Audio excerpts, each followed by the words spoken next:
Hey everybody, this is Nick from Rich and the Bull, and I am here with my good friend Rich Ehrlich, and we're here to help you to think like the rich and sort out the bull so that you can make smart and sound financial decisions. Today we are going to talk about a topic that is brought up a bunch. I would say probably one of the most popular topics out there or aspects of discussion, and that is the misconceptions surrounding life insurance. Rich, why don't you go ahead and run with this? You know, I've run into a lot of smart people out there, and I'm sure a lot of people out there watching are smart, and when they talk about life insurance, like they have this glaze over their eyes. Oh my God, life insurance. And so, you know, let's just talk about why anybody even needs life insurance. So when you're young and you're starting to grow your family, so it's used as an income replacement, right? You haven't made the money. So there's the concept of term insurance, right? Let me just break it down into two simple categories. Term insurance is like what the name says. It's for a term of time, 10, 15, 20, 30-year term. It's inexpensive, typically, depending on, you know, where you are in life, your health. But at the end of that term, boom, you know, you had the umbrella for that term, and when you walk away, you're done. So think about like renting your house, right? You'd have to put down a big down payment. The rents are relatively inexpensive compared to owning a piece of property, but when you're done, that's it. You don't have any access to money. You didn't build up any wealth. Then you have... Well, hold on. And most people do not realize that 93% of all term never pays out, which is a... Actually, it's like 98%. Yeah, which is a really good thing, because then that means that you're not dead, right? Right. But the money that you put in there, the financial institutions ultimately know that you're sending that money to the black hole, right? You're putting that money in, you're never going to see right. it. So here's the thing. So there's no, we talk about it. It's not right or wrong. It's just you have to understand what exactly it is that you're purchasing. So the idea here is that we have that. Now, the other side of the category is what they call permanent life insurance. It's got different names: cash value life insurance, whole life insurance, but basically it's a way that you'll pay a higher premium over time, but like when you buy your home, over time either you can stop paying for it, you can access the cash, like you'll build equity in it. And so it's not typically right or wrong, it's really about a plan. Now here's what we find. And permanent insurance always pays. Right, and so here's the thing. So most people, when we talk, I ask them, I say, well, what kind of life insurance do you want? And most people, the answer, and this is the answer, should be the kind that pays out when I die, right? But here's the thing. If you're like me and most people, I don't want to own something so that I have to die to benefit from it, right? We love our family. Life insurance, the traditional way of thinking is about our family, which is true, and there is a planning process to that. But what happens, would it be nice that if I was able to put this umbrella coverage and know that my family or my business or whoever it is that's dependent on me is covered, but guess what? Everything works out. Wouldn't that be nice if I could take this money that I've been putting in there and now have access to it to do things to enrich my personal life while I'm alive? What a novel concept. Most policies, and I would say on the other side, 98% of all policies that are created aren't built for life insurance, they're built for death insurance, right? Because the only people that really make any kind of benefit out of it is that when you die, your spouse or your loved one gets a big chunk of money. And people start doing a lot of crazy stuff when you get high dollar permanent insurance. I know when I got a big policy for my wife, all of a sudden there were banana peels on on the staircase, and she told me it was okay to run a car with the garage door down. What about the parachuting out there without the parachute? And she was telling me that it's okay to stick a Phillips screwdriver into the light socket, and all kinds of bizarre stuff started happening. But seriously, guys, it's a way that your obligations, your debt obligations, your liabilities out there.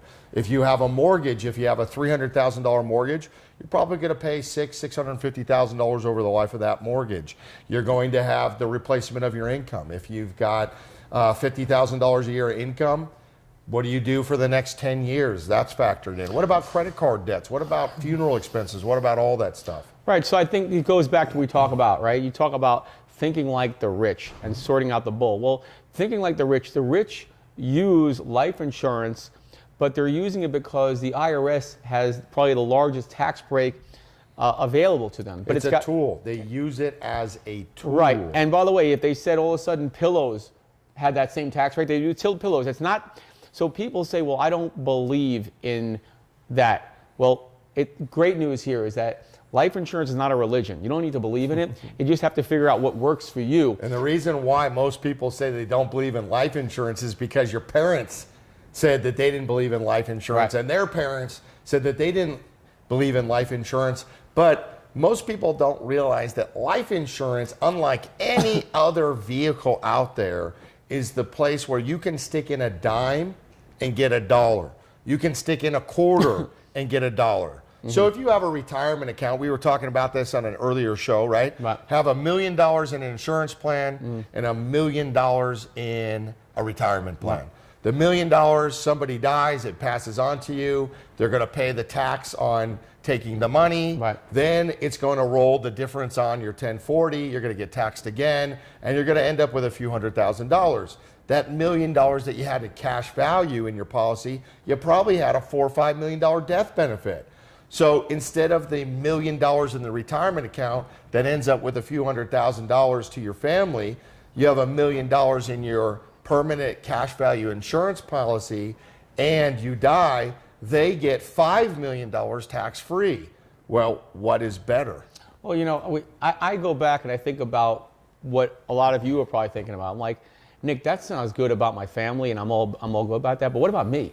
And so what's nice about it is that this is not your grandfather's insurance, right? These are plans that 85% of the Fortune 500 CEOs own.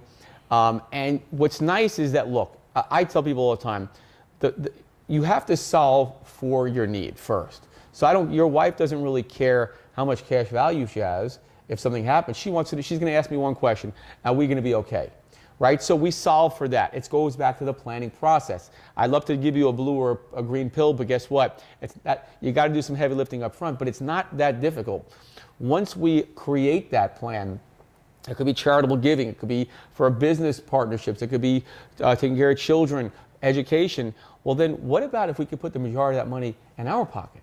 That'd be awesome, right? Let's talk about some of the aspects of the plan. What are some of the great benefits for somebody that's alive, that has cash value insurance? What are some of the advantages of that plan? Well, there's multiple advantages. Number one is I can have access to that money if I have to break glass in case of emergency. Number one. You have access to the cash, so it's liquid, you have access to it. Okay? Number two is I can invest in something else when there's an opportunity. I can take money from a safe place and take advantage of it. We talked about it on some of the other episodes where, guess what? How would you have liked to have had a chunk of money in 2009 where every house around you was selling at a 50, 60, 70% discount? And or stocks. Or stocks. Or bonds. Or mutual and funds. pull it out there. So number two is you have access, you have liquidity, and you have access to take advantage of it. You have access to the funds, and you do not have prohibited transactions, meaning you can invest in anything that you want to out there. So liquidity, the ability to invest in whatever you want. Also, you have safety. Yes. The key thing is, life insurance companies by definition are there. They hedge risk. Yep. So if you want an alternative place to put some money that's not exposed to the stock market, a really, really good tool that can earn you, I would say, a competitive return. One of the most conservative investments on the planet. $1 loan, $1 investment backing it up versus this high leveraging. Right. They're very slow moving. They're very conservative. They are one of the largest lobbies in the country, in the world for government. Right. They have huge assets. In fact, it was insurance companies that bankrolled and backed up the U.S. government when they were about to go bankrupt after World War II. Right. Well, the other thing also, these are several stories, but two come to mind. Walt Disney. What an amazing story. He had this idea for this Disney park, which we all know now. But back in the 1950s, this guy looked like a lunatic. And the story goes that he went to these bankers on Wall Street. Nobody would lend to him. Right, and he showed him these wild caricatures of Mickey Mouse and Minnie Mouse, and they were like, that's nice, but we can't help you out. And what did he end up doing? Well, he wound up tapping money from his life insurance policies, and that's how he got his initial funding. And once he got that, boom, today you have Walt Disney. So it's really, really great. And as a wrap up here, I would just say to you guys like this: look, we're in information overload here, and you can Google and analyze yourself to pieces. But it really comes down to, you have term insurance, you have permanent insurance, and really the idea is making sure that whatever plan that you have is tailored for you and your specific needs of what you want to have. Because at the end of the day, just like our show, the investments and everything out there, all your protection is about you. Another thing that I'd like to point out is it's protected from suit. Yeah. Right? It's Lawsuits. got huge benefits. It's From creditors, yeah. Yeah, from creditors, from predators. And guys, it's something that's going to pay out. It's going to be there when you need it. So guys, try to change your paradigm at the way that you look at this. In fact, some of the richest people I know in the world own and utilize cash value life insurance programs to do their investing. You see their names in the papers every day. You see them on TV. You see them in the movies. You see them all over. A lot of you have this false connotation that life insurance is bad. Life insurance is a vehicle to utilize to go into other investments, but it allows you to have tax-free returns, growth, tax-free growth, liquidity, solvency, and the ability to attach to it when you need it, and provide for benefits such as living benefits and a death benefit if something were to happen to you to take care of your loved ones.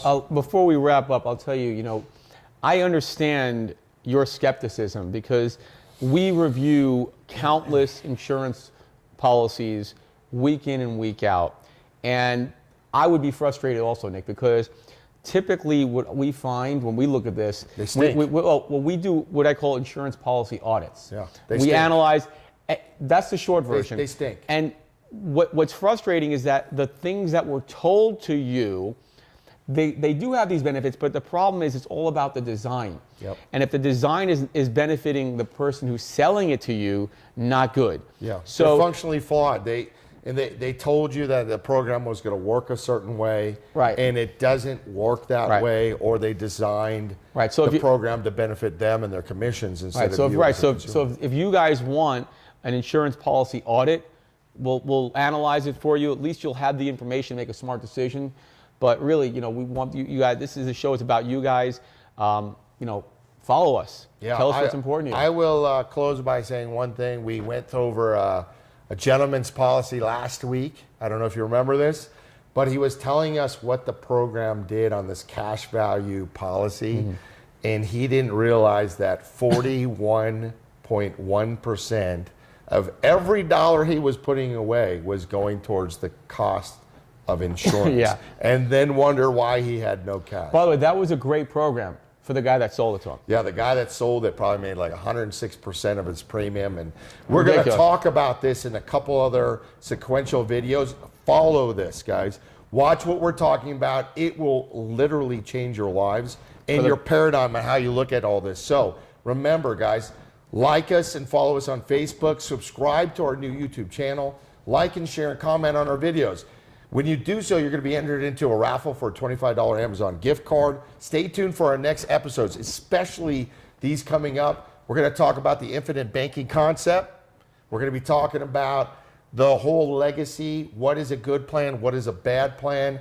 And we're going to kind of peel back the curtain and show you Oz is a real human being and that a lot of the plans that you guys think that you have will not and does not do what you were told it does. So stay tuned for our next episode. Again, take the financial bull by the horns and don't mess with the bull, but do share this information.